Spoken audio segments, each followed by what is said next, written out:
Hello again, everyone. This is Randy, and it's show and tell time. So, as you can tell by this little card, this is my J. King jewelry collection. Every time he's on HSN, I tape, record the sessions, and sit there and play them back. And I learn, because he teaches me a lot about current trends, supply, new materials. So these are just a few of the things that I have from him. So first, this is green opal. Now, he used his last bit of green opal when he made these rings several years ago. It's a size 8. Anytime I wore it, people would grab my hand and say, "Oh my God, that's so different. What is it?"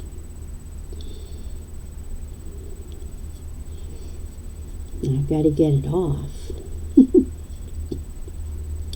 Very simple. So this material cannot be gotten anymore. He used the last of it. And that's a ring I will let go.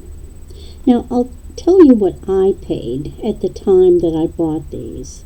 This one I can't because I apparently did not keep the receipt for it, or I just haven't been able to locate it yet.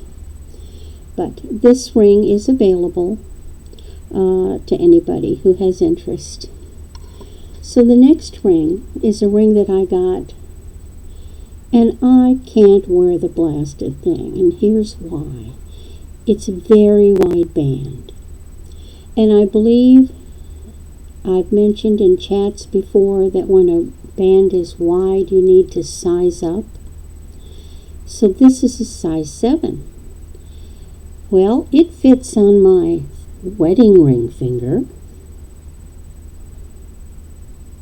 but unfortunately, if I'm going to wear my wedding ring, I need this to fit on my other hand, and that's a size 8, and that's as far as it'll go. Now, when I got this, the reason I got the size 7 is because the proper size was sold out. So this ring is no longer available. And it's the dreamy or the cloudy aquamarine. I really like it. So this ring is going to be available to anybody who has interest in it. Again, it's going to be a really firm size 7. A little smaller, but if you're a 7.5, it might be iffy. An 8, forget it. It's not going to happen. Now, while we're talking about aquamarine, I picked up this multi-strand aquamarine necklace. Now my intention was to harvest the beads. I was going to make a string, take the beads off, and string them just on one big long silk thread, and then knot them into a very long, like 40, 50-inch necklace that could be worn multiple times, and I still may do that. This is Jay's trademark clasp.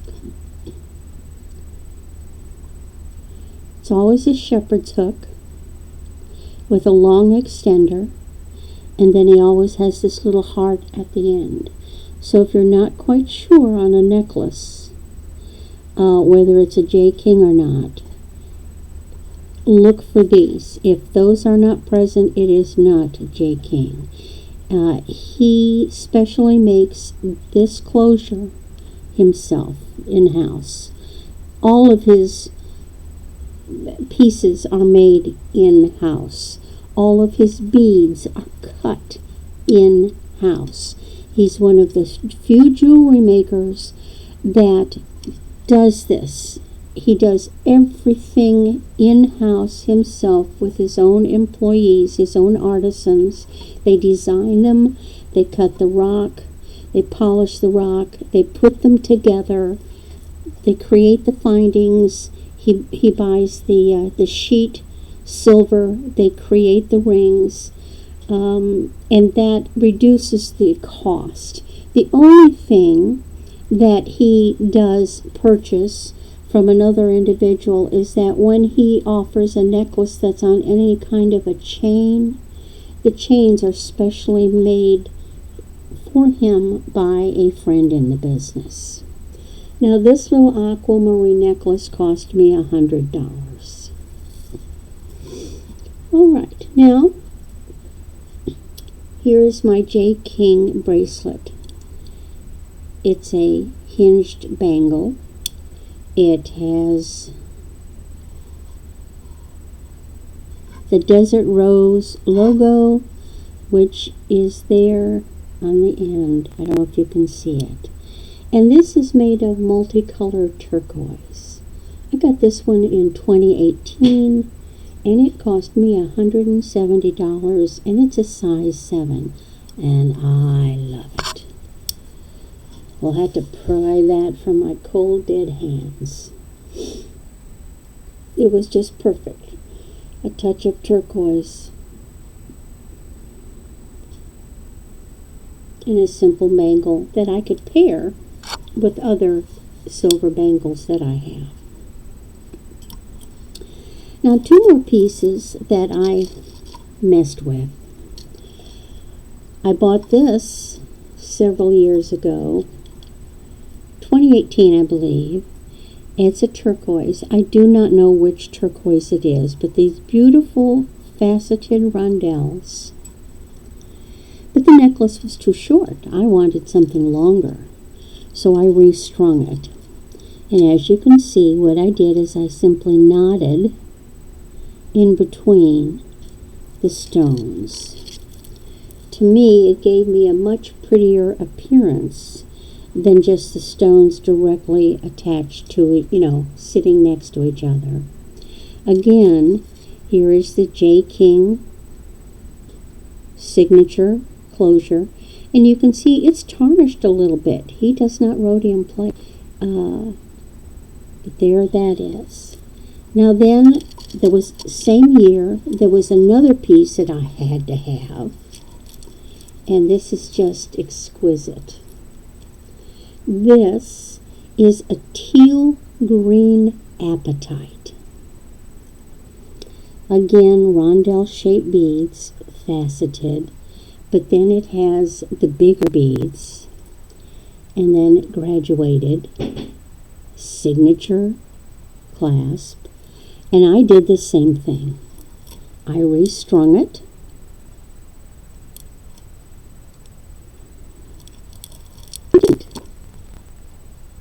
I thought I did, but I don't see nuts. This one's on a wire, so maybe I didn't do that. All right, now the last 2 are the last things that I've gotten, and you can't get them. This is a turquoise necklace. And this is Turquoise Hills turquoise. I got this in 1923.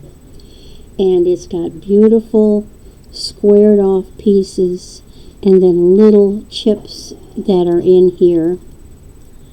I'm not touching this. This is going to stay in this shape. Now here you can see his clasp. I think the clasp is rhodium plated. There's not going to be any tarnish on it. But isn't that just gorgeous? The nice thing about Jay King is he will tell you exactly what name the turquoise is so that you know.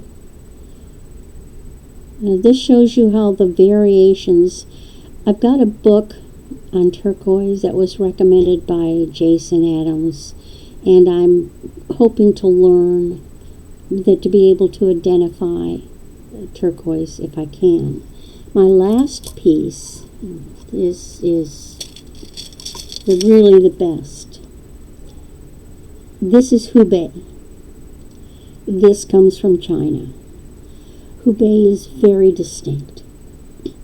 It's the only turquoise that has this variation, almost like dots, some very dark material, blotches of turquoise, but look at the variation in the color. It's exquisite. I definitely will not be remaking this one. And I don't think you can get it unless HSN just happens to have some of the Hubei still in stock, but they tend to sell out. The Turquoise Hill one, that cost me $140, and my Hubei cost me $146. But isn't it as exquisite? China is no longer selling Hubei or allowing Hubei to be exported. So if you don't have it now, you may never get it. This teal green apatite, I had purchased it for $87. And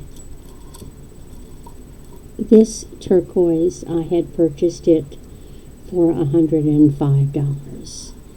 So for me, that's pricey, but it's well worth it, because when you think about it, pieces like the Hubei and pieces like the Turquoise Hills are technically collector's items. So if you're a turquoise person and you have a collection of turquoise, I highly recommend you get your hands on Jay King if his pieces come available, because you won't regret it. Thank you so much, and I look forward to seeing you in chats.